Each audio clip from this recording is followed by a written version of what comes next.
Unlimited Saga. Now, on the surface, at least the PAL version, lovely looking box, comes in a lovely cardboard sleeve, fantastically done. Look at this, lovely art book, lovely presented, and beautifully looking cardboard sleeve edition. That may be the only good thing about this game, but I'll go on it way more as to why I will be probably one of the only people in the world to ever beat one of the longest PS2 games on this system. So when you chuck the disc into the system, we are met with a classic, beautiful CG opening. This game was produced and developed by Squaresoft, who would later become Square Enix when Squaresoft and Enix merged into one company, but also a returning director, Kawazu, who has been behind the Saga games, was working on this project. I've never played a Saga game before in my whole life. This is my first experience with a Saga game. That could have been a bad thing, as you'll later find out while I've been playing this game.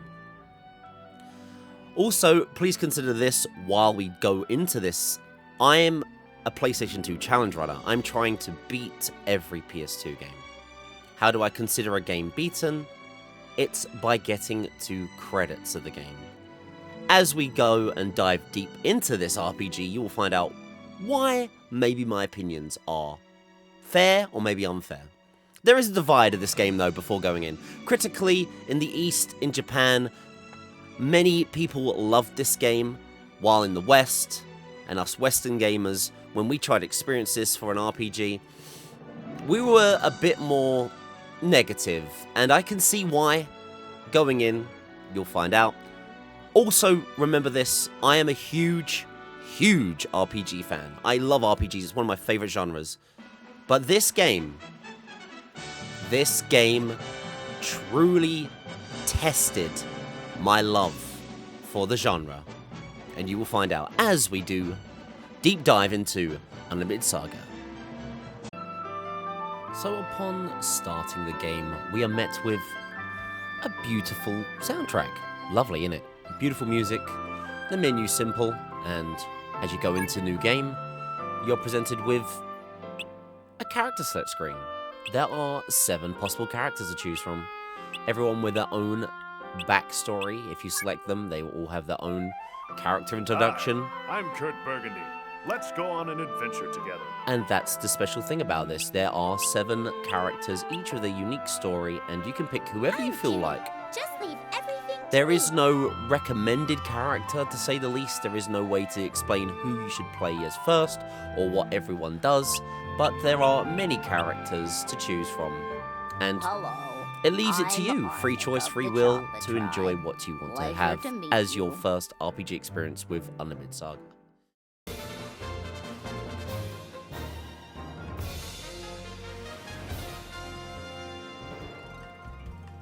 So here we are today. Now I will show you the experience and my journey through this, through my segmented streams of Unlimited Saga. I decided to go with Armic. After reading everyone, I love a goofy looking character, so this is the character we went with. And after the amazing CG opening you got at the beginning of the disc being put in, we're met with this. A nice narration, but kind of it's presented in a set of stills. I don't know why, but I wasn't too bothered about it to begin with. Look, we're just starting, and I'm just about to get with the vibe of it. This is how Armic's one starts.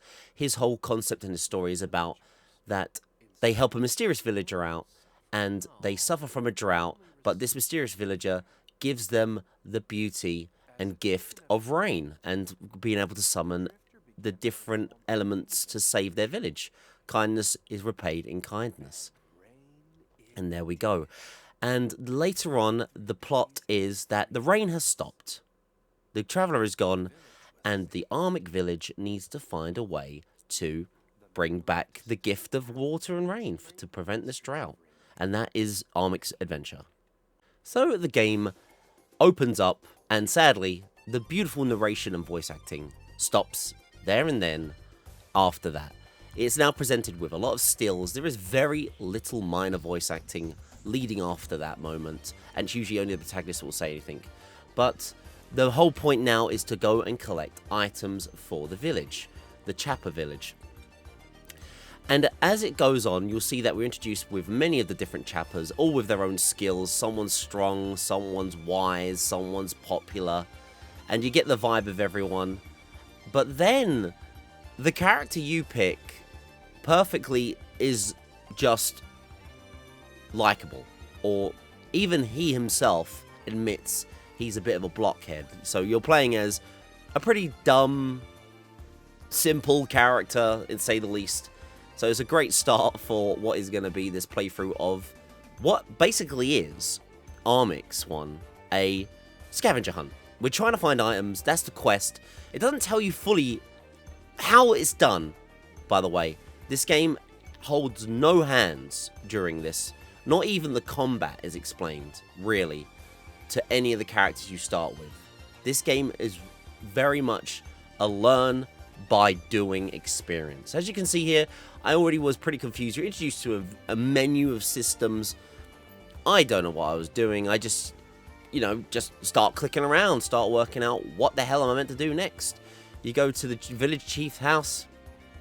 He just says, get going. Great start, isn't it? Great helpful thing. And you just try and go around other places. The guild, the Carriers Guild, is for carriers only. You'll find out later on that only one character can use that one. Unless you pick the right character, you don't know what's going on there.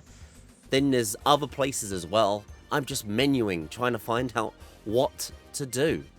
And I finally trigger something, maybe not at the right time, but I'm able to trigger the first step into doing something by interacting with the locals in this hut.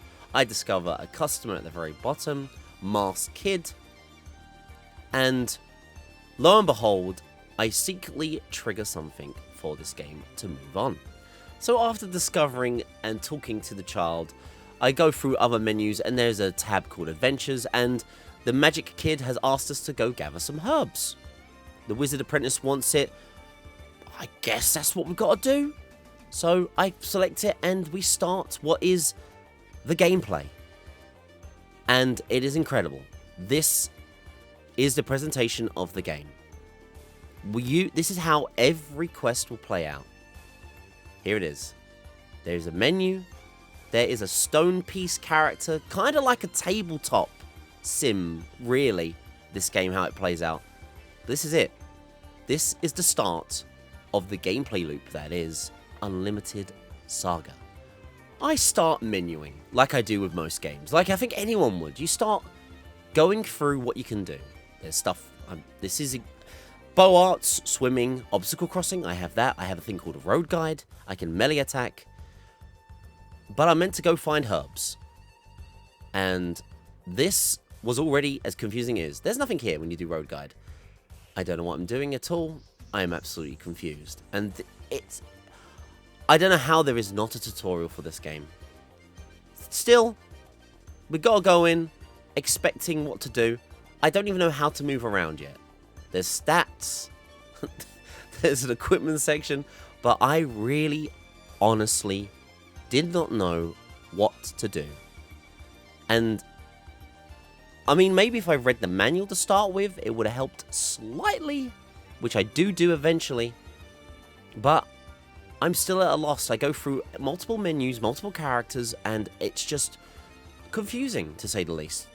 So eventually, after menuing enough, I've discovered that the right analog stick is how you're meant to move. That icon there, that compass, is the right analog stick selecting which way to go, and finally I highlight the right way, and we hop along. And I'm finally playing the game, to say anything else, and we discover our first random encounter, which is great. I get to find and learn about the combat. So after the kind of disappointing presentation, at least the combat is really at least presented a bit better for a game of its time. There's some sprite characters, there's some enemies, and the battle theme is amazing for now. But once again, you don't get explained any of how the combat works. There's a HP LP bar, as you can see in the top right. There's HP LP on display there. There's a 2 out of 5. There's so much thrown at you, and you don't explain it all. I will explain it as this battle goes on, and try to explain what I learn in this first random encounter, which seems like the biggest confusing thing of my life. So, with your team, you have 5 actions to put in whatever you like. So, as you can see, I decide to pick actions, and then a combat wheel starts. It's all just a green fist, and this happens where you're trying to do combat. At the moment, the wheel serves no purpose apart from trying to do actions. As you saw, we just did 51 white damage, or damage in general. And as you see, the enemy are also fighting back, doing also white damage. But I took 1 point of red damage there as well, which is what we're after. There we go. 1 point of red damage. We killed an enemy. That was my first fight. Honestly, was confusing as anything. And as the battles continue, it just eventually... I started to learn and understand it, but unbelievably confusing, this game. So we keep moving about after that combat, and... oh, I found my first herb. Remember, we meant to find herbs here, so that's good. Find my first herb. Let's find more. It's part of the adventure. And we do another random encounter. Once again, as you play it more, you understand it more. HP is your kind of resistance, your prevention of taking LP. You can run out of HP to 0 and still be alive and fight in this game. LP, the red numbers you see, is very important to manage. If you don't manage the LP system and keep your characters alive, then once they run out of LP, they are knocked out and cannot be combatants for the rest of the entire mission. They will gain their life back after a mission, but until then, characters will be knocked out for good. So your main goal in combat is to always achieve red damage. White damage and the buffer for white damage is useless, pointless, you don't get anything from it. Red is what we're after. It's what stops enemies, it's what stops you. Keep managing that. And the whole endeavor to do anything in this game while that is incredible. The combat, like I said, is so confusing for a first-time player. Even as I'm explaining it to you, you're probably just going, what numbers? What? HP? LP? What? While the Unlimited Saga fans out there will probably be like, yep, got it straight away, easy, I understand what he's on about. It's normal to be in an Unlimited Saga situation. There's the one biggest problem with the combat and the gameplay in Unlimited Saga in itself is that nothing is explained. I just found another herb, so we keep walking about and try to find more herbs. That is the point of this mission. We'll keep on going. I think now I'm going to let you hear a little bit of live reaction, 15 minutes in by the way, of the confusion that Unlimited Saga brings a player.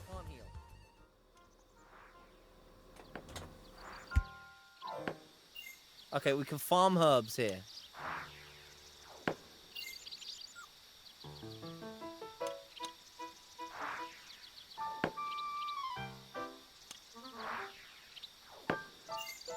Whose fault was it?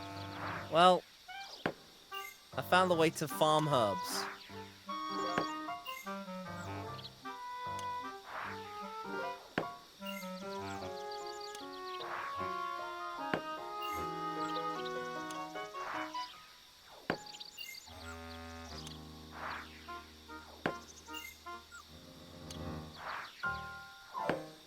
Problem is, it's not doing anything. Aren't we meant to get 7?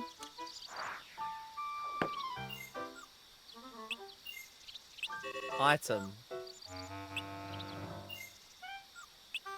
Status. I'm basically dead. HP 0. How's he still fighting? Money 10,000 Kura. HP recovery B and C. Oh my god, what is all of this?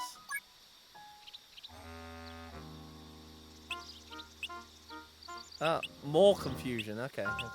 Status, magic tablet, character position, panel bonus, Skills and arts. Main attack. Ability help. Main attack setting. Unarmed.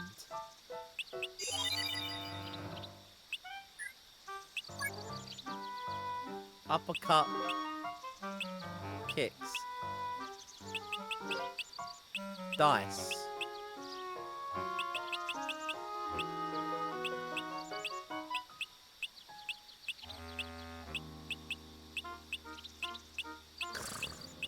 Jesus Christ! What the heck is this game?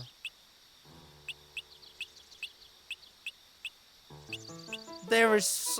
Wow, I've never been so confused in a game in my life.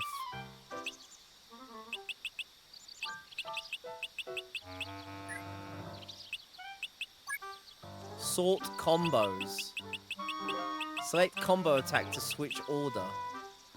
Combo save lineup. Finalize. Start over. Combo attacks below line. Panel bonus. What in the living Christ is all of this?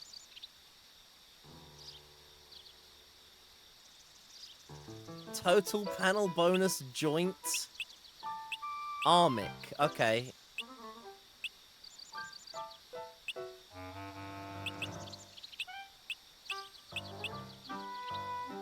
You can't change these.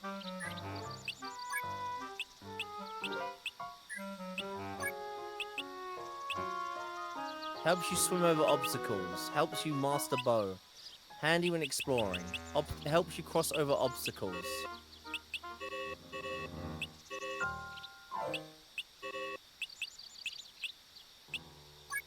Oh. Wood Artist Magic Tablet. Currently, Norif is studying Magic Tablet 2. You're currently studying this Magic Tablet. Water Art Magic. Handy when exploring buildings. Hey, Classic Chunks. Yeah, this may be a rough one. Wish.com Final Fantasy. Well, I don't know. What is all of this, man? You can't even mess with it. It's just there. My rabbit thing is dead.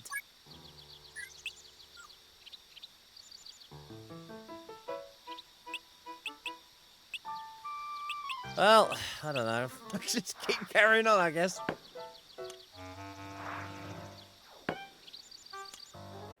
So, as you just heard, let's carry on, I guess. Honestly, this game really was bad at introducing a player to it. I can imagine people that have been told you should check out an RPG by Square Enix. You should check out an RPG in general. They might go out, especially with how lovely the box art looks of this in PAL. You might have seen this on the shelf and gone, you know what? I'm going to give this game a try. It looks really good. The presentation's really nice. Hell, I might as well enjoy this. What a confusing game. Unbelievable. Also, this is the first quest for this character. So, maybe not many people would have picked this character. Not everyone would have picked this character. But for me, myself, there's definitely other people that would have gone with this character because they like the appeal of the cutesiness, the goofiness of it. And see what the game offers the character and what this game does. And it's unbelievable that there's nothing to this to explain it. Even the presentation, I'm so disappointed with the presentation of this game. This whole tabletop board movement system feels like so unfleshed out for a big powerhouse that was Square Enix, Squaresoft. They could have done so much more for the presentation. Maybe time limitations, maybe constraints. Maybe they had an idea with this game, which supposedly they did. They had an idea and a concept for this game. They lost time, they lost progress of it. And that's why we have this game what it is like today. So as I carry on, you notice that I find a treasure chest and another insect. So with the rules of this game, anything that you can see on the road, you can't interact with until you have defeated the enemies that spawn on the square first. So that is part of the game. Also, I'll go into it more about the negatives and the pros later on. But as you can just see here, there is no flee option. You have every encounter you experience in this game. You have to fight. You have to take on. You have to be focused and beating these monsters that turn up every step of the way. So now I'll introduce you back to the confusing learning of Unlimited Saga.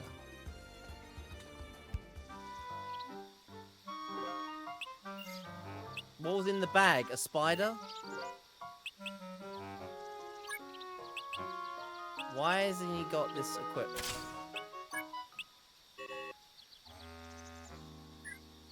Bestial staff.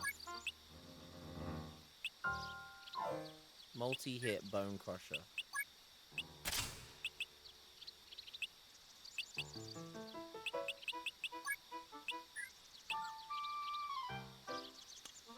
I have no idea what we're doing. This game, man.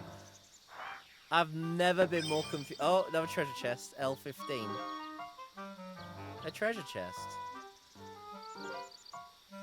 Does it not tell you what you got when you pick it up?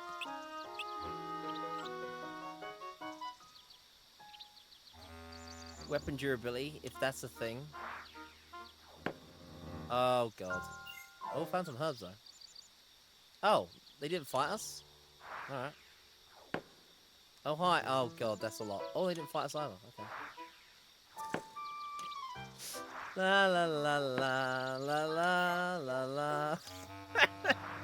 La la la la la la la. Oh, found some herbs. La la la. Oh, and a bird. Oh, it's a fighting me. So as we continue to get confused with the first hour of Unlimited Saga, we carry on doing combat, and I discover another feature of the game which becomes very annoying, to say the least, later on.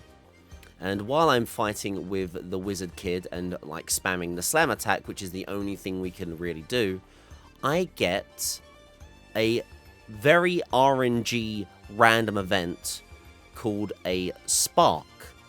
And the spark event happens at any time the game decides, and you get a light bulb. And suddenly, I've now learnt a new attack for the staff.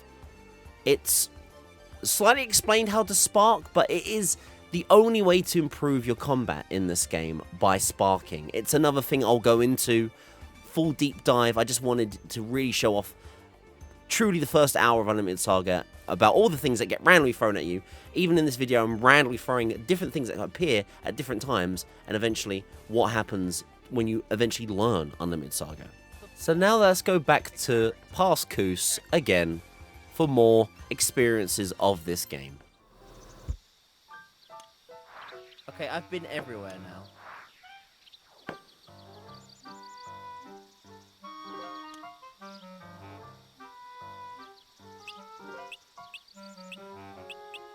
Yeah, like, path.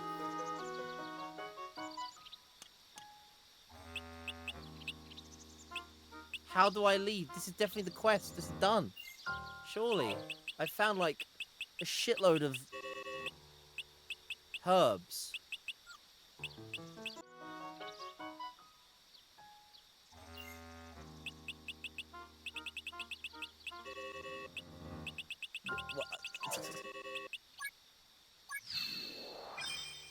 Treasure chest.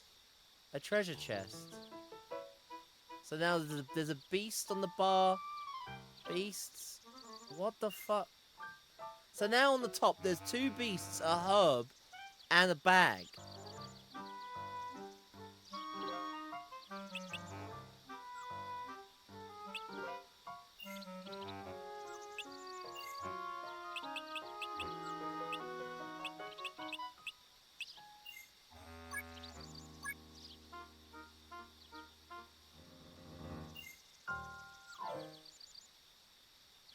A two-piece herb and a bag walk into a bar.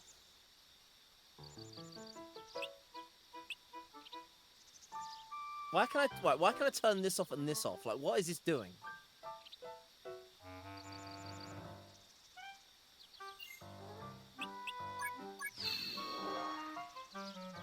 Beast, wildlings. So now there's 2 beasts, a wildling, a herb, and a bag. What is...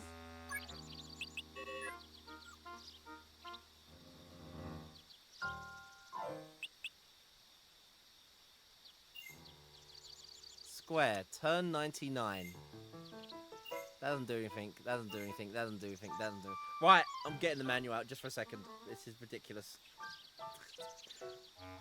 There's got something in it. So it began. The manual was finally opened up, and I finally decided to understand the controls of the game. And to be honest, it didn't do much to help. I was in that manual for a good few minutes, discovering a few things of what the menu system was meant to do. We do get the progress, but honestly, even after reading the manual and discovering a few more things about this game, I was still left more confused than answered. So with the manual, we discover, maybe not how to pick up items yet, but we do discover how to recover LP. HP on the map. In order to recover HP on the map, press the L3 or R3 buttons and choose the standby option. Thank God, I found something useful. You stand by for 1 turn. Oh my God, it actually worked. Jesus Christ. I've worked out how to heal. But that was only the start of learning more about this confusing game. Okay. Right, we've healed. Right, there's treasure chests on this square. How do I get them?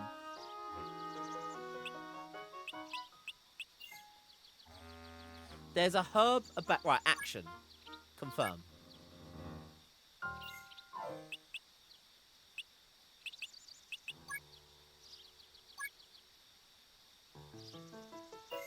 Skill. Oh! Oh my God. You press left and right. Hold... Right. Oh my God. Oh. Oh, I've worked it out. Holy shit. Jesus Christ. I've worked out how to pick up stuff off the ground. 40 minutes in, Why is that so confusing? we finally work out how to play the game. Ah, Unlimited Saga, you truly are a beautiful, beautiful accident that I can see why many, many, many people dropped and never played this game.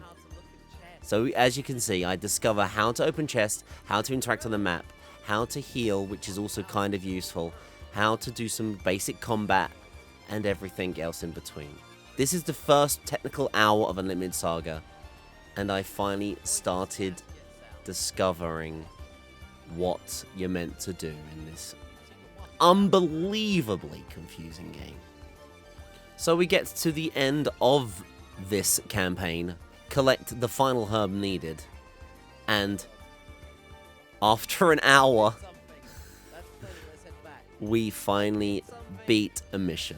Now, upon beating a mission, you are introduced to the level screen. One more final confusing aspect of the game. As you can see here, the game will give you, randomly by the way, randomly, 4 different skills that it thought that you used or relied on during the entire level. Once again, very little to nothing is explained here to you. I was confused as anything once again on the leveling screen. Looking at this, going back and forth, not really understanding what I was doing, and just having to eventually select the panels that I wanted to select to add to my character, really, pretty much. Eventually I realized that you can open up a status menu when you select skills, and it gives you like a detailed breakdown of what it would give. As you can notice here, look, the staff gives a huge bonus in magic depending on the right panel you put it into. So eventually I just go with my gut and say that that's probably the best thing to do, because this guy is meant to be a spellcaster. Everyone gets a little bit of HP every time they beat a mission as well.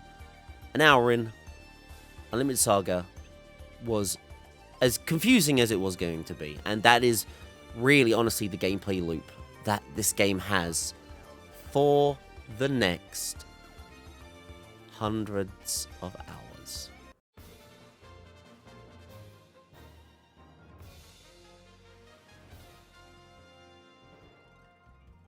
So upon beating the first quest with Armic, we're thrown to another JPEG location. It's a real shame. This is the design of everything. But anyway, this is how Armic's story pans out for the rest of it. You may have heard earlier on, I mentioned that there's a scavenger hunt element with Armic. When you meet up with this other magician at this location, he starts explaining what the tablet's all about. Armic doesn't understand much. It's such a classic character, Armic. We're as confused as Armic anyway, nonetheless, and that's how this game truly starts to pan out. And after examining it, basically the progress of Armic's story is every time you unlock some parts of the list, the next Armic location is unlocked. Here is the collection list that Armic needs.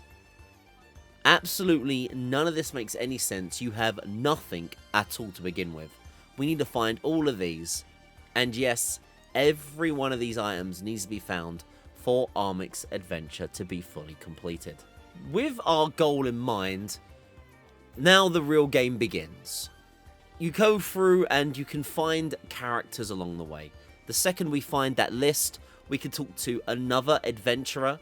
It's one of the ways of getting extra party members during a character's playthrough. You go and talk to rumor shops. We've found another character. Another person joins our team, and so forth. We're trying to find items for Armic's adventure. And as we gain more party members, your combat and survival gets slightly better. There's more LP pools, there's more characters to do more spells. I start using Thunderbringer on my spellcaster. It's probably one of the most potent moves at the start of any game. And slowly spamming attacks. As you can see, still I have basically just the green attacks where it does minor damage, doesn't do much, and you just keep spamming, and eventually I learn how to unlock skills. This is really the gameplay loop of this entire playthrough. We keep leveling up and picking skills that I think I'm doing right and making my character builds correct. You're given random selections anyway, so you don't know if your build is correct or not unless you start learning about the meta of the game. Once again, your first initial run, unless you already know the insides out of this game, you don't know how the panels work, you don't know how the leveling works, you don't know the meta or what the developers wanted you to expect while playing.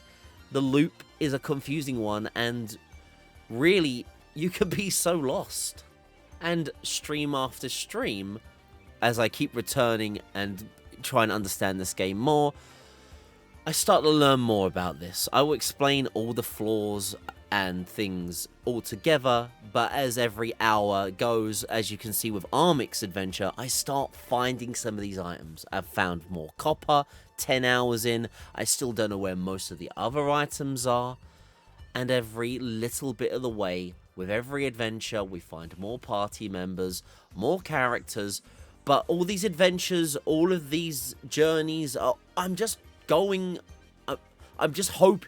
There's never any hand-holding. There's never any hints unless there's very specific adventures to tell you, oh, there's a silver crown at the end of this. Oh, there's a legendary item at the end of this. I was just constantly just jumping between areas, trying to find adventures, trying to work out where and what to do next. And as the hours go on, you start, well, learning the ins and outs of the game. Also, spamming moves and items to try and unlock or level up your magic, which I also talk about more in depth as well, the magic system of this game and how confusing and random it is more than anything. There's So much I need to talk about, but I'll break it all down once I just show you a brief idea of how and what the whole first adventure plays out as. Every time I unlock more, I get more characters, I'm getting more skills, I'm learning how to combo, how to stack attacks, how to hopefully do more damage, what does more damage, what does LP damage, which is the most important thing. As you can see here, we're doing a combo attack where I'm doing 2 attacks back to back to stack up damage and hopefully do some LP and wipe out the mass amount of enemies and the power creep that the game does as we try and get Armic's adventure complete. And as we get closer to the end game for Armic's adventure, and you get all these extra skills and abilities, you start to feel way better in yourself, in the combat and your confidence.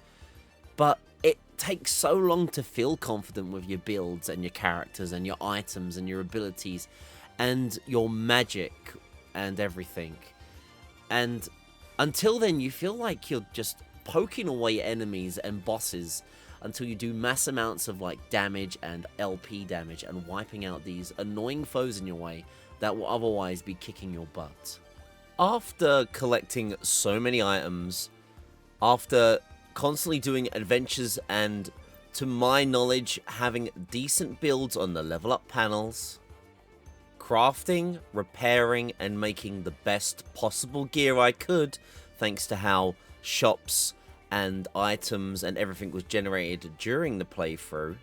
With all items found, I decide it's time to take on Armic's final mission, which is to the Flying Island. Everyone has a gimmick, every character. It's to do with one of the 7 wonders. Armic's wonder is the Flying Island. Once you found every item in the scavenger hunt, this final location is unlocked for Armic to be fully completed. So this final adventure plays like any other adventure. Hell, you can even do these final dungeons with the other characters. It just won't really have any cutscenes or anything truly unique about it. But with every character and their true story dungeon, you have these cutscenes and series of events that all wrap things up. With Armic, he has all the items. Lo behold, he finds the man who's been trying to translate these items into the tablet. But, whoa, what's this? Ah, the classic stabbed in the back storyline. The man who we've collected all the items for this mystical tablet has decided, no, he's going to keep it for himself, and we're going to have to take him on. So we start doing the final fight against Armic and his character. This happens, like I said, with every character's fight, you have to fight a boss. With Armic, we are taking on the man himself who decided to screw us over. And you have to, like all the other boss fights in the game, be tactical. Manage your HP, manage your LP more than anything though. LP obviously being the most important thing about managing and keeping yourself alive. If you run out of LP and your characters are dead, you can't carry on fighting the bosses. And these fights are tough. These fights aren't the easiest things ever. You do take a long while. These bosses have an insane amount of LP. But eventually, once you do enough LP damage, they start admitting, oh, I've been defeated, game over. And you're like, oh my goodness, I finally defeated the boss. Is what I really wish would have been the case with Unlimited Saga. But no. Unlimited Saga has one more trick up its sleeve, even though you think you've defeated the final boss of the character's storyline. Suddenly, out of nowhere, the true final boss of your storyline appears. And may I say, this is probably the most stressful part of Unlimited Saga. The final boss is brutal. And unless you actually have played and fought this boss yourself, you wouldn't know. Also, you have to manage your LP in the last fight before this fight. Your LP carries over. You only get half your LP restored. So if someone was on 1 LP, like North here, His health only restored a little bit more for this fight. You've got to really pace yourself and be prepared for the final fight against this guy, who hits like a train. Patience and being so careful with this fight is one of the most important things. This boss destroys you. He does so much damage. LP damage is insane. He'll do status effects that really slow you down. Those panels with the panel attacks, like I said, you need to have them unlocked for this fight. You need to do LP damage, burst speed, quickly doing as much LP damage as you can. White damage, HP damage, doesn't mean anything. Remember, we're after LP, otherwise this guy will keep laying on the LP damage back on your characters. So be prepared. If you don't have those character skills unlocked, those orange and especially purple skills, the LP damage isn't going to show up and you're just going to look like a weak old bag of water against something that is a powerhouse and destroying you and your team. And when you feel like you're close to doing enough LP damage to a boss that is just wailing in on you and your team, and you hope for that final blow to finally take care of him, you get all excited. You go, oh my goodness, what is going on? As you'll see just here right now, I do 3 more LP damage and then I'm like, oh my goodness, finally I've defeated him. Nope. Oh no, there's another phase still going on. By the way, you can't save or there's no restart for this fight. You have to keep on going. This fight, if you lose, you got to go all the way from the beginning and fight the first boss before coming on against this guy again. Oh yeah, this is brutal. So we defeat more damage on him and more fancy transmissions happen. But it still goes on. It still carries on. There was a blue and a red face on this boss. I've now destroyed both of them. But we keep on going. We keep on going and going. This is... I still... Even watching this back now, I can't believe how... This is a story boss. This isn't an optional super boss. You have to go through this. And it is so stressful. I can't even describe. Out of... Not even optional, just main storyline bosses. One of the most stressful things I've ever done in all the RPGs I've ever played. So now, people in my team are dying. As you can see here, I've lost one of the characters. He's now useless. He's dead on the floor. I can't do anything with him now. He's lost all his LP. I do even more damage. Now he turns a scarlet red. Is it over now? After defeating 3 different forms of him? Is it over now, you say to yourself, for your first experience with this boss? Oh no. It keeps on going.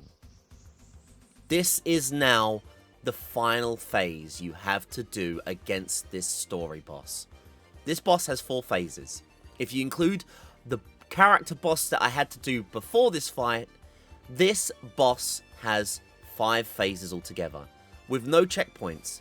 If you lose against this character, you have to do the entire string of boss fights all over again. It is unbelievable.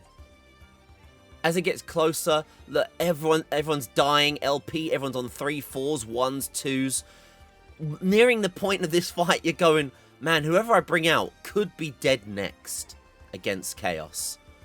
You're going, oh, am I close to the end? What do I do? And then you just hope. So I'm already stressed out as I am against this boss, thinking, what can I do? But thank goodness it happens. I do finally enough LP damage.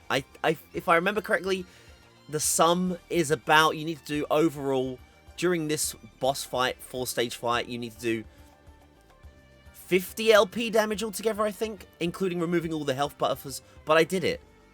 My face of bliss.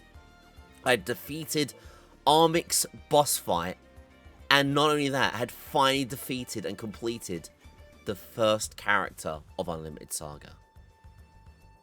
With it, you get a little JPEG finale. It feels so lifeless after all doing over 30 hours of gameplay. Armic goes home, says hello, and sees all his family. Yeah, this guy has a huge amount of family. I guess the whole joke is, oh, look, he's had a load of kids. And the creation and water comes back to the village. We've saved the day. Armik has get to see his family again. All is well in the land of the village. A beautiful rainbow is formed over the sky. And a lovely final picture is revealed. And the best words you'll ever see in the game are left for the player to truly, truly appreciate it. The end. But how I wish the words "the end" were true with this game. Because once you defeat the game of Armik, you're told this. You have cleared one character in total. What does that truly mean? Well, it means this. You get to save your progress and basically wonder, is that it? Is it over? So after backing up my save, after backing up my character, I even have a second memory card already because I'm like, what's going on? This game was already incredibly long and stressful. After the victory screen, you back out. It says quit game. And, well, I said I hope credits roll now. But no. It chucks you back to the main menu. And as we all pondered about it, I asked my community and chat members, is there any video evidence of this game having credits? And one person said eventually they found a video. And that video showed that if you beat the game with all 7 characters, they had a credit roll. It made my heart shatter a little bit, but as a challenger and truly to my goal of trying to get credits in every game and prove on real hardware as well that there were credits and ways to beat this game with the normal hardware, how the devs determined it, I said, screw it. Let's do it. If there is credits, I'm going to go for it. I'm going to be crazy. And so my true adventure with Unlimited Saga began. We were going to have to beat this game with all 7 characters.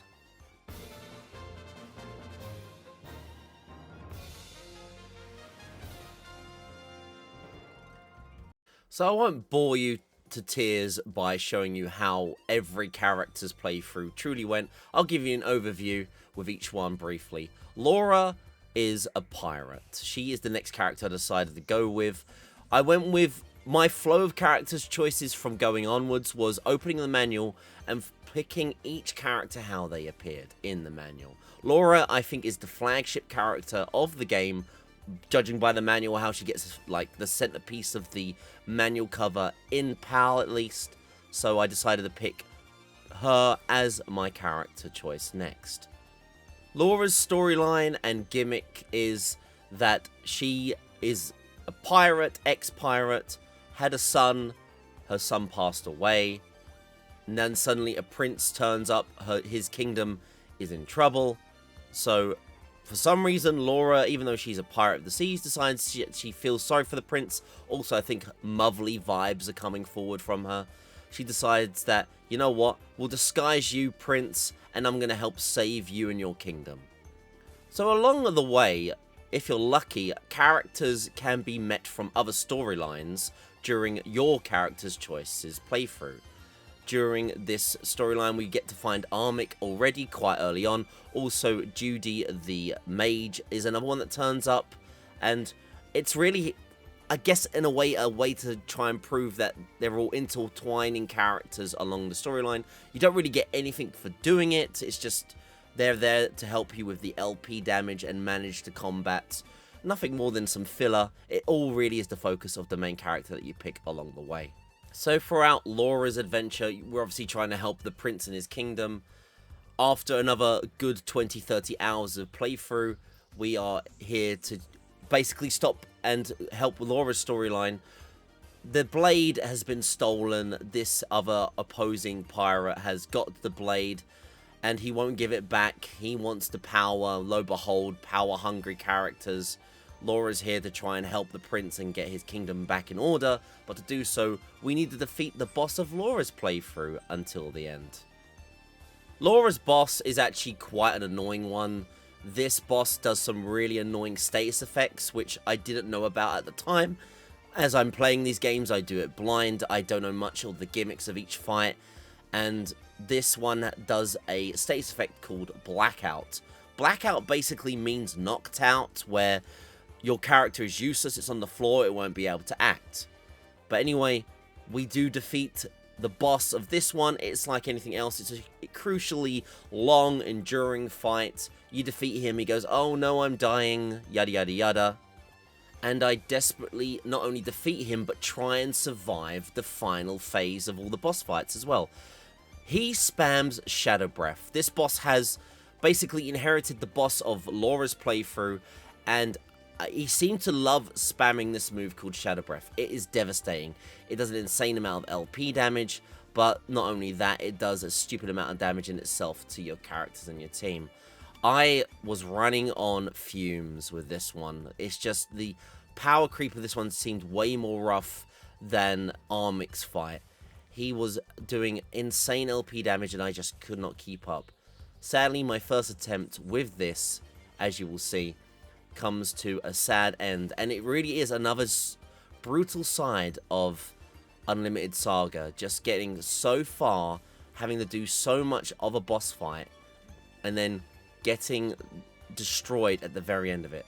I probably was very close to defeating this boss the first time, but if you don't do that LP damage, you lose. And the boss in itself instead does insane LP damage until you are completely wiped out. And it really is so heartbreaking. And as said, when you die, that's it. Game over. It's old school rules of this RPG. There's no retries, there's no restarts. You have to go back to your save, load, and try again.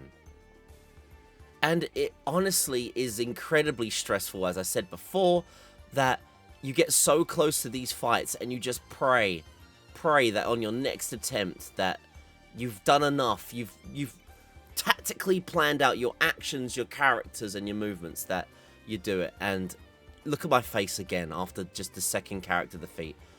I can't believe I've done it. It's incredibly blessing and stressful at the same time.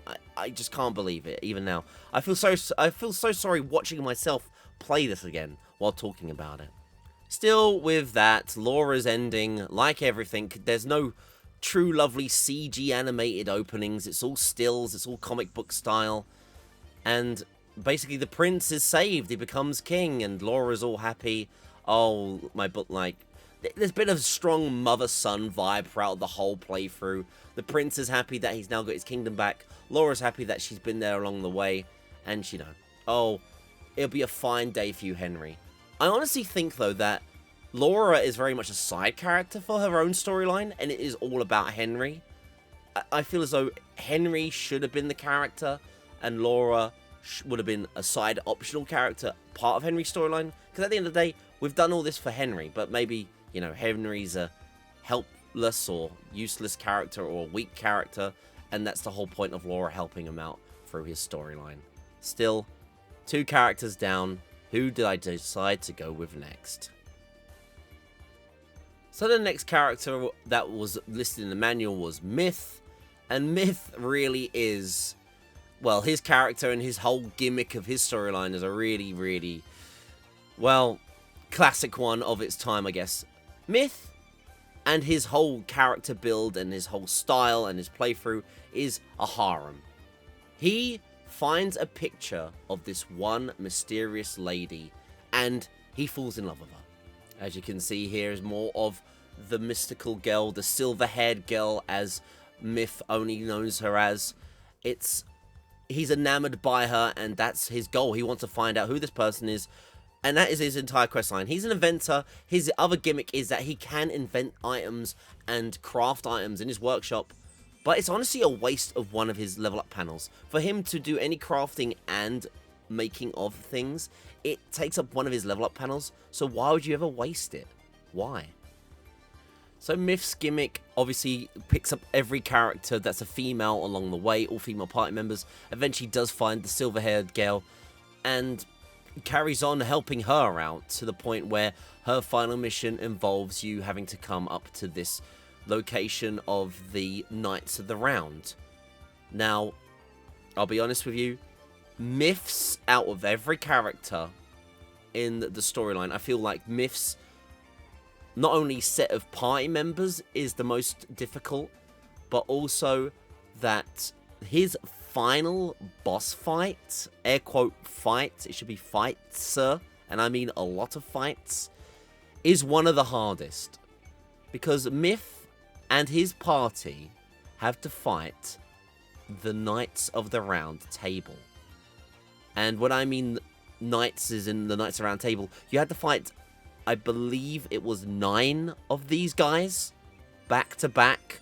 One by one, you are defeating different versions of knights with different weapons. They all kind of really fight the same though, but the most important thing is, you know, you are trying to wipe out each knight. Every time a knight is wiped out, another one turns out with their own minor spell, minor gimmick, and their own way to try and make this experience more difficult than it needs to be.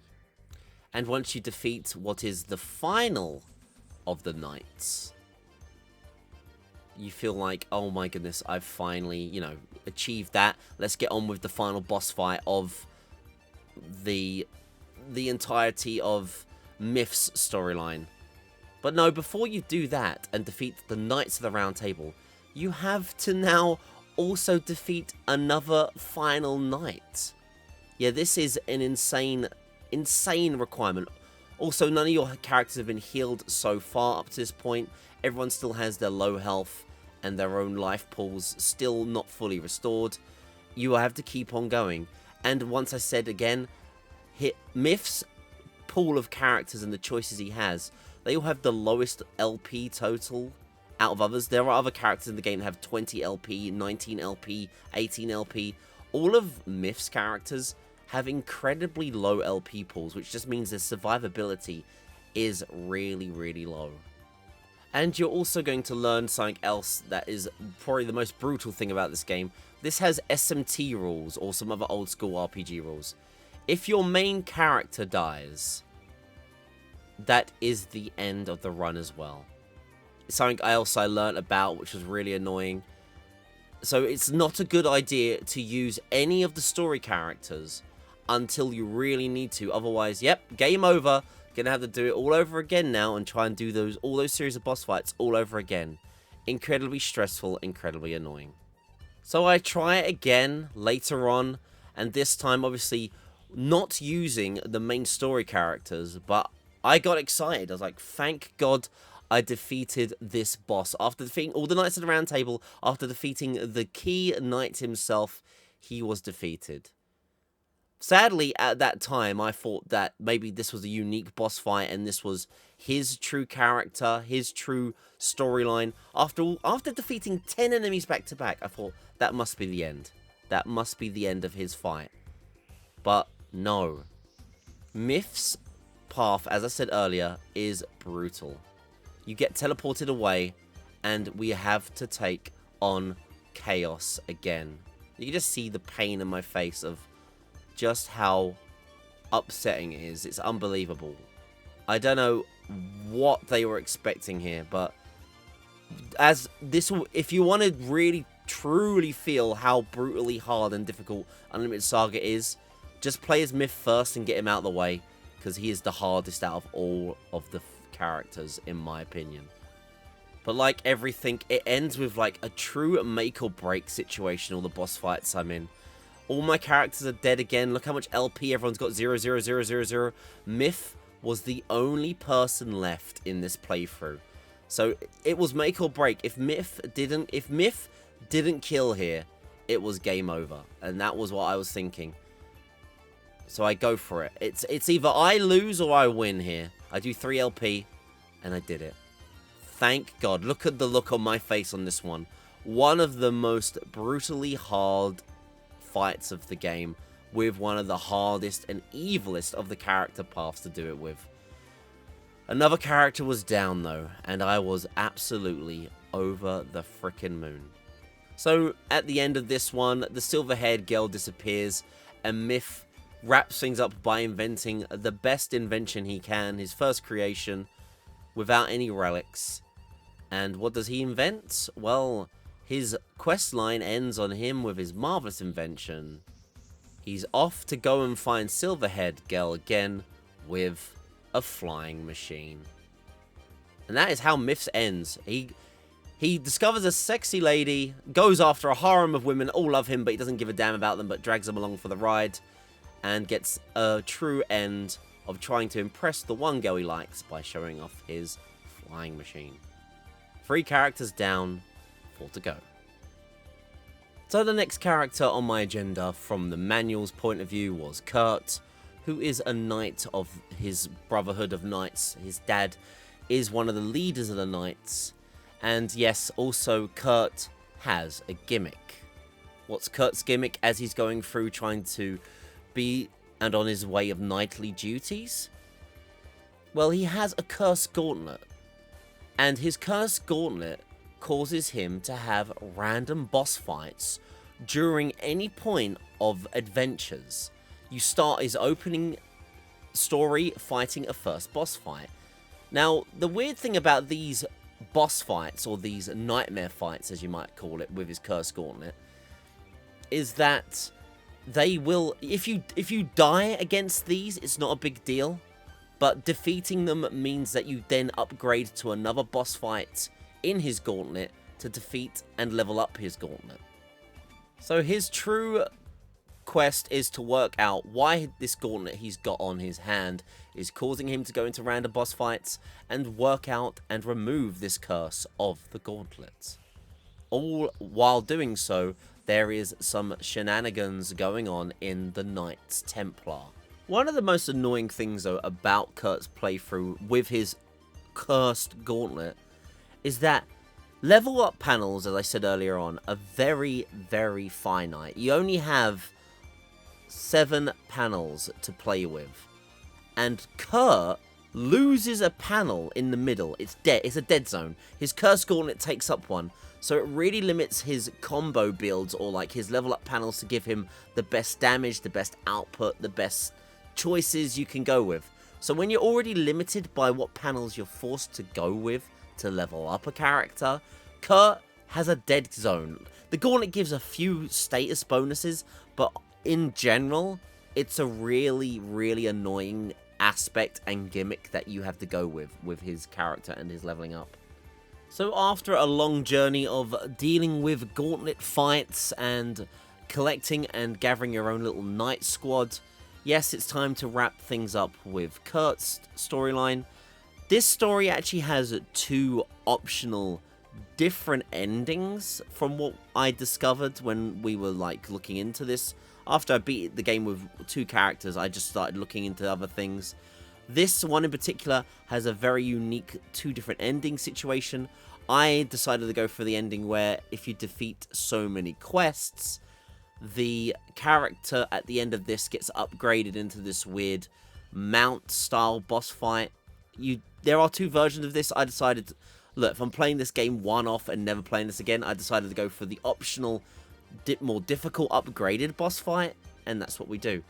Kurt takes on his brother, who's part of the knighthood, who wants to help his father out, being corrupt and everything like that. Once again, someone wants to take over the world, corruption, everything else in between. We're going to have to find a way to deal with that and stop it. Also, luckily, unlike a certain other string of boss fights, this fight only requires you to defeat 1 boss. No longer will we have to be stressed out over having to fight 8 fights back to back, plus a boss, plus another boss just to fight chaos. The rest of these fights are a godsend, and you just have to take on 1 character. And then obviously, defeating that character, we are now faced with another encounter with chaos. And once you know the ins and outs of the game, I start realizing a very particular attack is very potent.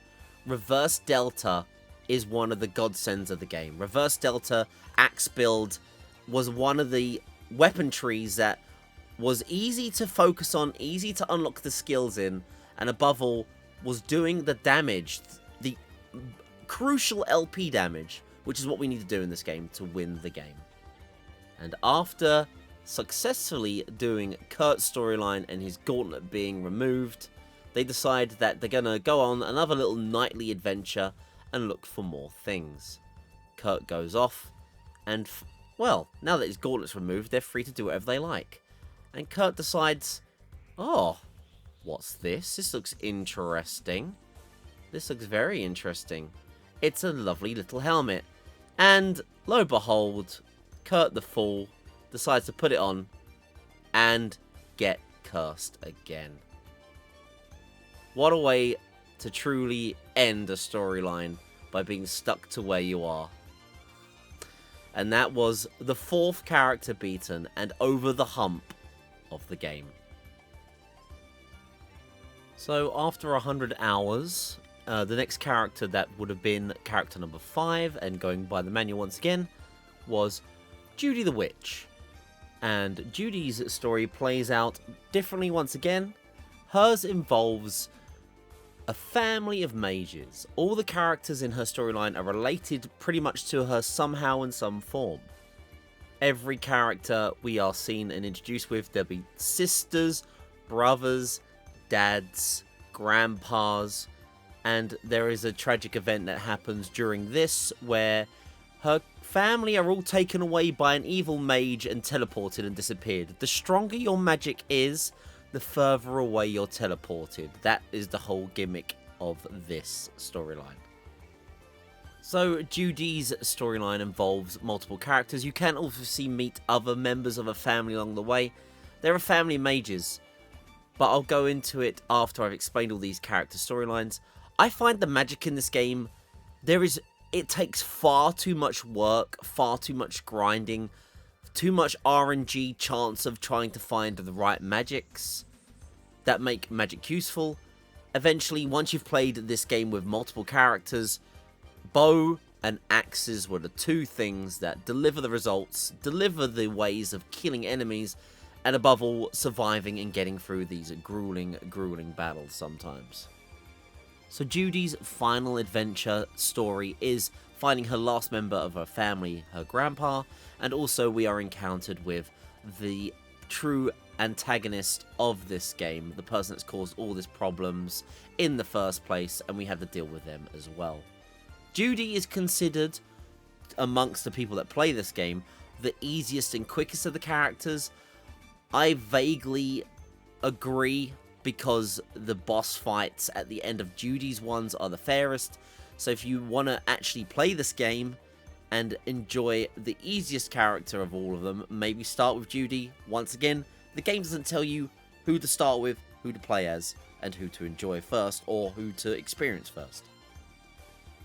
But as we get further into this fight and defeat this boss, it's an easy fight once I start doing the meta that I enjoy, which is reverse delta and bow. Reverse delta is one of the easiest weapons to grind on axe tree. It does loads of LP damage, and then I use bow for the crowd control. It's the cheapest and easiest crowd control move in the game that I discovered, where you can do multiple damage to multiple characters on the screen in one go. And even the final boss fight is a lot easier, because I'm using what is the reverse delta weapon in the axe skill tree. Reverse delta does so much damage, so much LP damage. It really is the carry of the game. I can recommend that as well. I tried to enjoy this game. There are multiple weapon trees, multiple spells, multiple everything. But at the end of the day, axe does the most damage and bow does the best results. It gets boring and stagnant in the other playthroughs, but axe and bows were truly the only things that made the game bearable in this otherwise RNG-related nightmare. Upon defeating Judy's game, though, a really cute, artsy, hand-drawn final cutscene is shown. Something unique, unlike most of the other characters we've played through so far. She describes all her happy family and all the different things that have gone on during her time with her and her family. At least it's something slightly different, unlike many of the other storylines has been, you know, this traditional CG art JPEG pictures that go on. But with that, it was goodbye to Judy and another victory under my belt. 2 more characters to go. 2 more long playthroughs to go. So it was time for character 6. It was time for Ventus. And this is the carrier storyline. There has been a place on the map that wherever a character you can't interact with. The whole point of Ventus is that he is basically a glorified delivery driver of this world. He collects items and delivers them to a certain point on the map for other characters. So when you enter these carrier buildings, you are entrusted with delivering something. So as you can see here, I was destined to go to Longshank. While doing this, you'll meet characters along the way and progress Ventus's story between point to point and finding the party members until his final dungeon is unlocked. Ventus is a unique character as well, supposedly. He's able to continuously go on missions, so he has a unlimited amount of missions he can go on. Usually, every other character, there's a finite amount of missions, which I mean, eventually they will run dry and you have to just do the final mission of the game. And until then, you have finite missions to choose from. But Ventus can continuously do these delivery missions. It could be a good thing or a bad thing if you want, where you can just keep having a chance of getting level up panels and slowly finding more money along the way, as well as trying to get the perfect build you want for your character. So, like everyone, Ventus eventually gets to his final dungeon and encounters his true antagonist of his playthrough. His one has a vampire storyline going on, and it comes to this point where eventually now we have to finish on and take on what he's going to do. He wants more blood, Dragonheart blood, but he's not going to do any favors for this guy. So we take on yet another character in Ventus's playthrough. By this point, as I said in Judy's playthrough, I do 2 things now. I focus on going with axe and bow builds. Reverse Delta is your bread and butter of the game, and it becomes this boss's true problem as well when we just continuously do time lapse and bow attacks.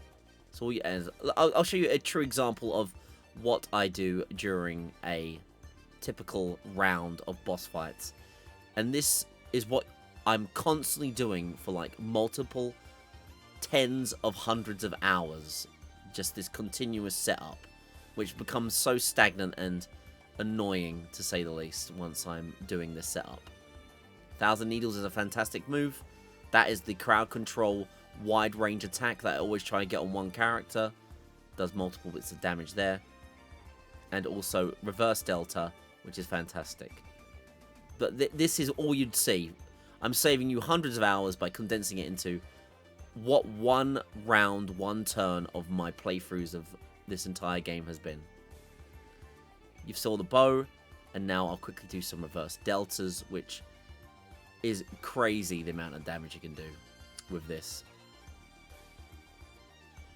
And this wheel system is also incredibly annoying, but once you get the hang and flow of it, it just feels really good. As you can see, I've not done any LP damage as well yet, because there is a buffer on enemy health. Usually they have about 3,000 to 5,000 health, and they won't take any LP damage until you start really knocking away at it. But we've done now about vaguely 2,000 damage to him. So because now I've done that, he's starting to slowly take the red LP damage. But that's how it plays out, and that's how we eventually defeat this boss. And we just keep on going with the lovely Reverse Delta and give him the 1-2, defeat him, and move on with our lives for the next round, which is once again, like everything else, another fight with chaos. And with one more final blow against Chaos, my slightly less stressful playthroughs work out so much better when I get the right characters and the right situations. Chaos is defeated for the 6th time. I'm getting closer to truly the end of ends. Ventus's storyline ends with him creating a new delivery faction in honor of his brother, who was the one that got killed by the vampire we were defeated, by the way. I forgot to mention that. That's the whole point of this. He's avenging his brother who was a delivery driver. Now, he and his gang of friends form the new Dragonheart clan, and that is the end of his one. In memory of his brother, he will now keep on delivering. God send, God thank everyone and everything about him, and it carries on. Once again, the 6th character is beaten. So it was finally here, character 7, Ruby the Fortune Teller, or air quotes fortune teller. Unlike her sister is a really good fortune teller, and her gimmick is that she isn't as much as a good fortune teller, so lies to let people believe they say what they want to hear or want to see, and this is her gimmick and storyline until she meets up a particular character that is talked about in all the other storylines but is a party member for her playthrough. So very early on into her playthrough, we are met with a character called Iskandar. Supposedly, while playing this, we discovered that Iskandar was meant to have his story as well as a character in Unlimited Saga. So there would have been 8 playable characters in this game, supposedly, at one point. But due to some sort of creation issues or time constraints, Iskandar is very much shoehorned into this storyline. They both share the same storyline, and you're helping Iskandar throughout this adventure. It's more really about him, while you're also fortune-telling with you and your sister along the way too, all helping out Iskandar to get to his true goal. And with Judy's playthrough, unlike all the other ones where you go on one wonder, her gimmick is that she has to go on every wonder of everyone else's playthrough. So I don't know if you were meant to finish with this character, but we do anyway. And in between every wonder, eventually you go to Judy's true wonder, or more Iskandar's true wonder, to get to the final end of this one and wrap things up fully. So eventually walking through this final dungeon, we encounter the final character for this playthrough. This one basically is a bunch of knights that want to prevent Iskandar getting to where he needs to be. And the boss has multiple characters as well. Like I said in the last character, multiple character boss fights really don't bother me anymore, because we have random arrow burst. It's the bow move that wipes out groups of enemies, which is what ideally is the most important thing you need to do. And then after that, we just spam reverse delta afterwards. So bows and axes still were a crucial part in this playthrough, like anything else. But as you can see here, we switch to the right bow user and start just decimating with the AoE moves here, because it does multiple damage, but all that LP damage, which is what you really want to be doing. Quicker dead, less damage taken. And like everyone, once we have defeated the knight, she is vanquished. Lo behold, she also calls forth the beloved Chaos, and we have to take on Chaos again. And we slap Chaos in the face with my beloved powerhouse and collection of characters to make sure that he never moves again. But it was it. This was the final character, and all things were riding on this. Were the credits gonna roll? We were going by a YouTube video. There's been no written confirmation. Were I finally gonna see the credits of this arduous, long, incredible journey? As things wrap up and as things get slightly romantic between our characters, another The End was finished, and I'd beaten the last character. But more importantly, there was a couple of words that every other playthrough had teased up until this point that I needed to read. The end was there, but truly the real words on the screen were about to appear. And they were these words. You have cleared all 7 characters in total. But was that enough?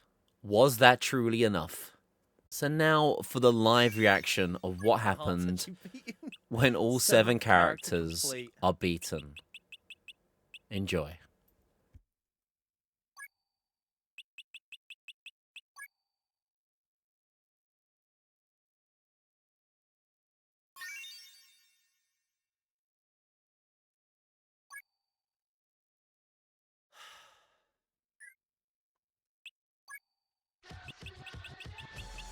Back it up, back it up.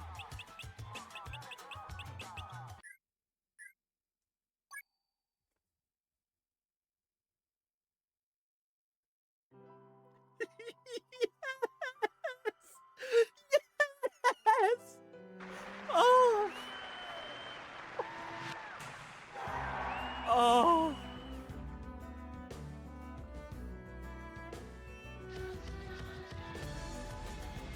Oh, there's credits, man. There they were. The credits that someone had found and now I too had found. Credits that no one needed to put themselves through. But for someone like me trying to prove there are credits or an ending to every PS2 game out there, it had finally been done. It was over, and my ordeal had been a bittersweet one. I'll never get the time back, but at the same time, I've done what very few people have done, or want to do. I have beaten and completed this damn game that was not unlimited, luckily, but had an ending. The true ending had been found, and I was blessed, I was happy. I felt complete.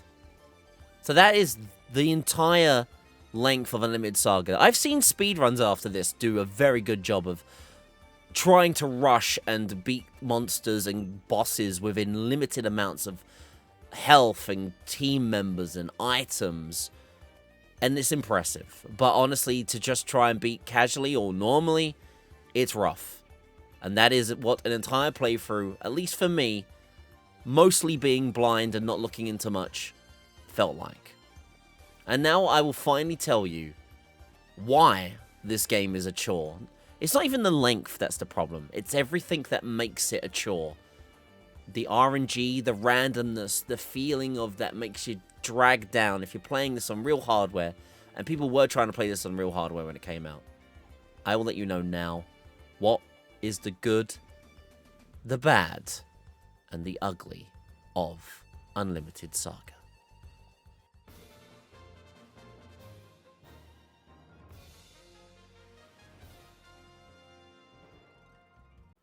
So 2 things that most people will say about this game that you'll hear generally, if you've played it, seen it, or enjoyed it, they'll say 2 things. 1, the sprite animations are great, and I agree. Look at the sprite work right now. All the actions, the movement, the enemy design.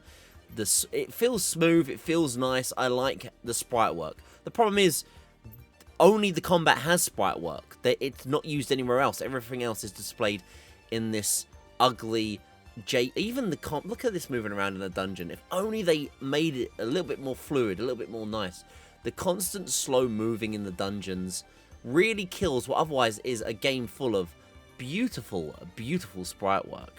Enemies have multiple movements. Also, characters have multiple movement animations, doing what they're doing with their certain skills in combats. It all looks really nice. So I just wish that this was used more to give more of an appeal to the game.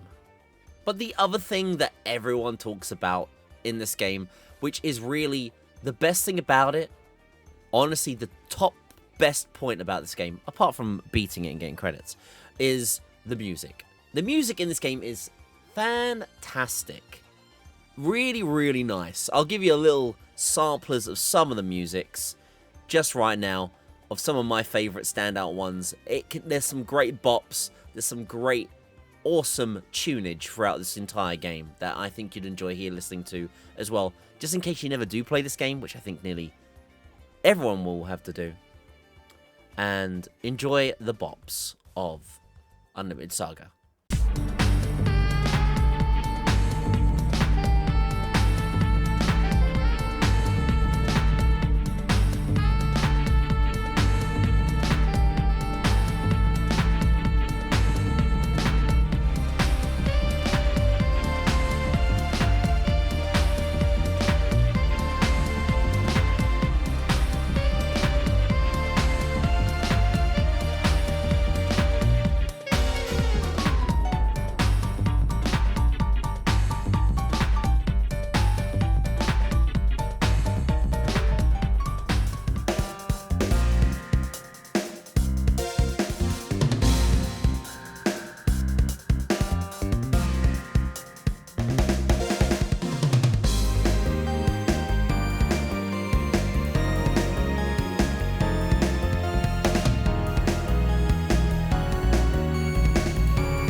And even the main battle theme is a pretty damn good bop whenever you're doing random encounters.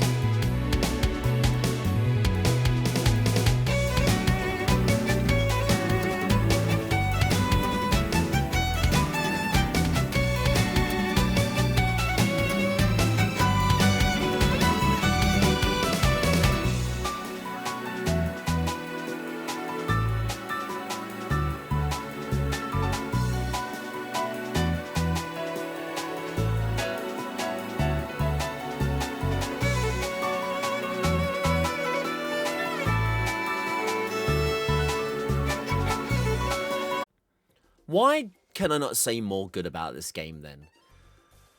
It's because for an RPG, I know there are levels of randomness in an RPG. We all experience that with random encounters as the main focal annoying point of an RPG. What makes this game annoying more than any other RPG I've ever played, and if anyone else played would agree, I'm sure, it's that there are so many levels of randomness to it that drive someone like me who wants to love every aspect of a game to be annoying to all hell. So point one, random encounters. Yes, every RPG has random encounters. What makes Unlimited Saga worse with random encounters? You can't run away from them. Every encounter that you have involvement in, you have to fully complete the battle cycle. There is no way to flee, there's no way to turn down encounter rate. Every encounter you have to do, and above all that, at the end of the encounter, every time you do one, there's no extra money you earn, there's very, very, very rare chances of getting a random item, and there is nothing else apart from those two things. Even experience, you get no experience in this game for how, I'll talk about that next point next, with how you carry on in dungeons, the game decides what you get at the end of every dungeon, really. So yes, leveling up at the end of a dungeon, random. You want builds for certain characters, like, oh, I want my character to be an axe user. Hopefully it gives me axes. I want my mage to get staff abilities so it does more magic damage. Well, you better hope that the game thought, oh, you used that move enough, here, have these spells, have these abilities. If not, you have to pick one of these panels and replace it with one of your skill slots. So in this game, one of the metas is, out of those 7 panels you're seeing, one of them has to be a dump panel, where you're willing to put a crappy ability that you don't need in your build away. So technically, you're only really playing with 6 of the 7 panels, and one of them will constantly be a place where, oh, I didn't like that skill, it's useless, I'm dumping it in that corner. I can't believe this is how it goes, but this is how it does go. And as you can see at the top, there's a level 1 for green, up to level 5. You want the game to give you those higher level abilities, but good luck with that. I think if you stay longer in a dungeon for a longer time and defeat more enemies, you get higher level, higher upgraded abilities as you go on. But I couldn't prove that point. It's just a factor of this game that was driving me mad. So another important aspect of any RPG, we need better gear to become better people, do more damage, survive more with more armor, and basically live to tell the tale. Shop stock is random. Every town, at the end of every mission, will generate a random set of items. You can level up your merchant skill with the more things you buy, but it still is random. So if you're desperately trying to find the right gear to craft into better gear, you need to shuffle missions, go back and forth between shops, and pray that the right materials are available for sale. One of the most important materials, as I'll talk about in the next section, is mullock. Mullock will eventually become one of the best weapons in the game, but good luck finding that in the shop. Also, steel's important, iron's important, and then there's some other materials that you need to use and buy to repair your items, because the merchants in this game don't repair items for you. Well, they do in a way, but you need to buy items for them to put into your item to make it better. Otherwise, if it's broken, it's useless and you can't do any weapons or skills or attacks with it. So here is an example of having to craft weapons in this game. I mentioned mullock, which you need to turn eventually into black steel, which is one of the best weapons to do major LP damage. To start with that, you need to do an arduous task of making refined steel. So look at the timers now, 1:32:27. The whole steps is to select iron and to select copse or a wood material and get steel. Now, this is much quicker because I'm just showing you, because I'm so used to this. I didn't get the right steel. There is, I believe it's an 85% chance to get the wrong steel and a 15% chance to get the right one. The devs really kindly added a soft reset feature, pressing L1, R1, L2, R2. So what I have to do constantly is scum the game by generating it until I get the right refined steel. The game doesn't tell you, by the way, when you get refined steel, but from look after the 4th playthrough, I started looking more into this game. Refined steel is earned by doing this combination, and there's a 50% chance that the strength will be 1 point lower than a normal steel weapon. So every time I'm making this steel weapon, I get an attack of 57. That's the wrong steel weapon. So constantly going in and out of the blacksmith, which is remember, this is all on real hardware, everyone, remember. This is like what someone would have to do if they did this back in the day. I finally get it. I finally get the attack 56 weapon. And you need to do this to make black steel weapons, like I said. So after that, I can now finally combine my bits of mullock together to make a refined mullock, which is also not told. And then with that, I can combine steel and mullock to get a guaranteed weapon I need, which is the black axe, black steel. But it takes so much preparation to do that. But you need to do it to do LP damage. The game barely gives you any hints about that. There is one tiny conversation during Armic's conversation with his friends that will tell you some things about how to make it. But the crafting and the item making and the stock inventory system and the repairing, I didn't fully go into that, I don't think, but the repairing, to repair an item that will constantly break. Every time you attack once with an item, the durability goes down 1 point. As you can see on durability, it's at 26. You need to continuously go into the blacksmith and add stuff to the durability to repair it. There is one skill that someone can learn that can repair items, but only up to a durability of 20. I can't be bothered with that later on in the game. I increased durability up to the max because I can't stand the repair system. Why you can't just spend money and instantly repair stuff to a point is beyond me. but the crafting, item generation, shop stock system, and everything about this game is so random, frustrating, and the constant save loading you need to do. If you had this in emulator, you could make a save state, and it'd probably be way quicker. But just the maddeningness of doing this on real hardware is insane. Absolutely insane. No one should have to do it. Now for the skill system of the game. Remember at the very beginning of the video, I was talking about how there's a ability or a way to unlock abilities called sparking. Sparking is incredibly important. It's how we get the reverse delta attacks on our axe skills, and it's how we get our 1000 needle skill on my bow to get the right skills and the right damage done. Reverse delta and 1000 needles can only be unlocked if you spark. Sparking is random. The tougher the enemy you fight, the better chance you have unlocking it. But this method takes so long. This is at the very beginning of the game. I got very lucky. I sparked. I unlocked an ability. But it's later on that the true meta shows its way. I eventually look up a guide once again later on into this game that there are certain enemies that have a higher unlock rate of getting skills. So I have to then go on certain adventures and constantly spam fighting certain bosses to grind out these abilities that are random. This is just another point that it's more time than you need to do. So as you can see here, I'm just constantly spamming the arrow moves on my archer to try and get the most crucial move that I need to make this game much easier for me, which is 1000 needles. But it's just grindy, and eventually it does happen, but it can take like so many minutes to hours to get these abilities. Why does not experience this system? Why does not a way to learn these to make the game better for you? Now forget all that. This whole sparking mechanic makes the game that much more painful and longer for you, and it's so frustrating that makes it unfun. It's why I only ever focused on certain weapons in the end, because these skills did the most damage and the most LP damage. But beyond that, even the weapon wheel system is so unfun. The level up panels that I said to you earlier on, if you don't get those orange or those purples, you get a harder chance of landing on those ultimate orange moves on the weapon wheel.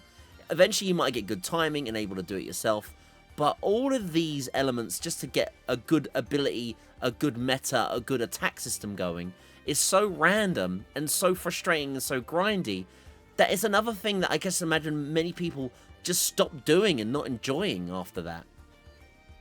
And remember that magic system I was talking about at the beginning of the game?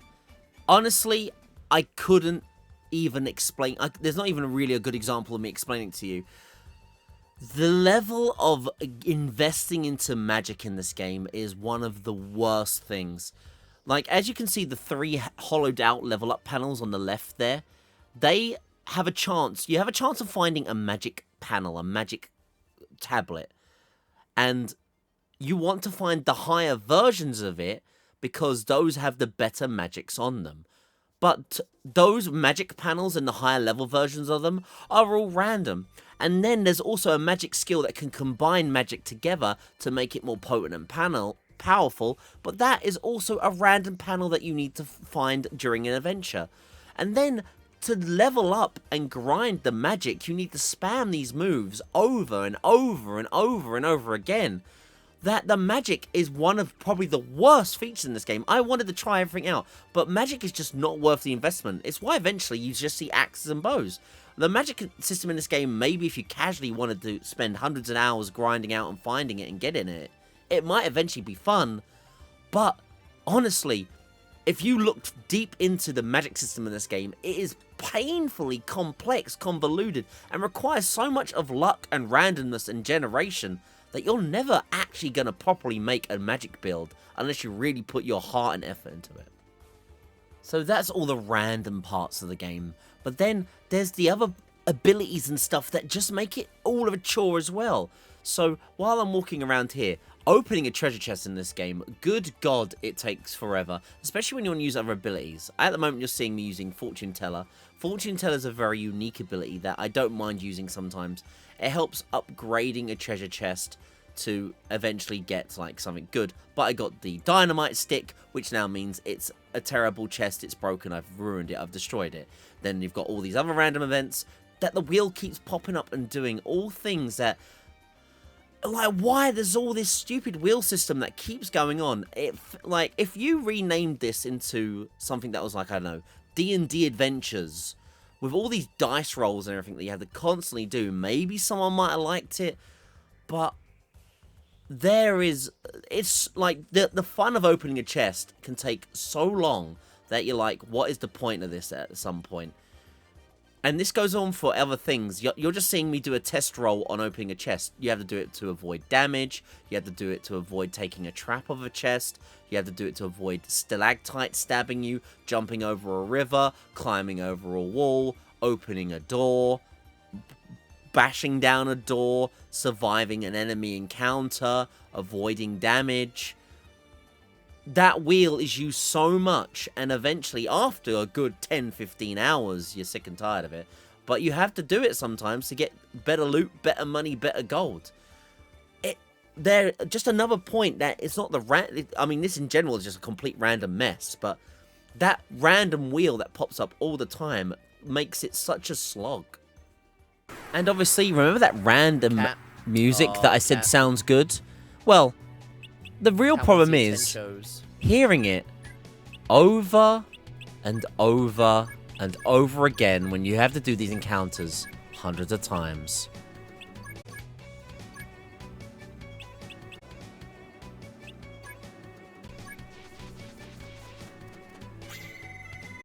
But yeah, you'll hear that theme so many times. I loved it hearing it the first 2-3 times, or maybe even the first 100 times, but over the 100 of hours I played, I must hear that song at least 2,000 times. I that many random encounters. I must have done about 2,000 for sure, because you can't run away from any of them.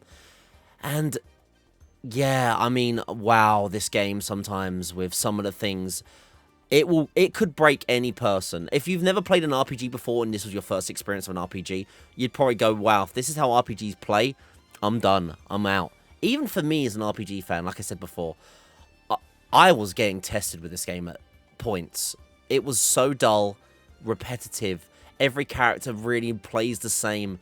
And when you have a meta in the end where you're doing the same weapons, the same skills, the same grinding, the same making, it's a true testament to anyone's patience and sanity to truly beat this game. But that is my true experience of Unlimited Saga. A game that truly very few people will legitimately beat. To the point that the amount you have to do in this game to be successful, all the grinding, all the different characters you need to do, the save loading, especially on real hardware, you real hardware people out there, you are going to be the true champions on this with what you need to do.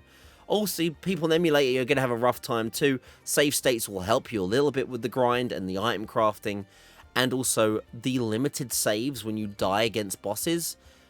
This truly is a testament of one of the longest games that no one will play and no one talks about. Because I think once you're so many hours in, you never want to play this game again. I hope you enjoyed what is Unlimited Saga. It does have an ending, though. It can be beaten. To anyone, all my challenger friends out there, I've already given you the free pass. Just beat it one character and be done with it. If you want to go for the full madness like me and get those credits, so be prepared. And everyone else out there, don't play this game. Let crazy people like us challengers and other people that really want to play this game be the only people that ever beat Unlimited Saga.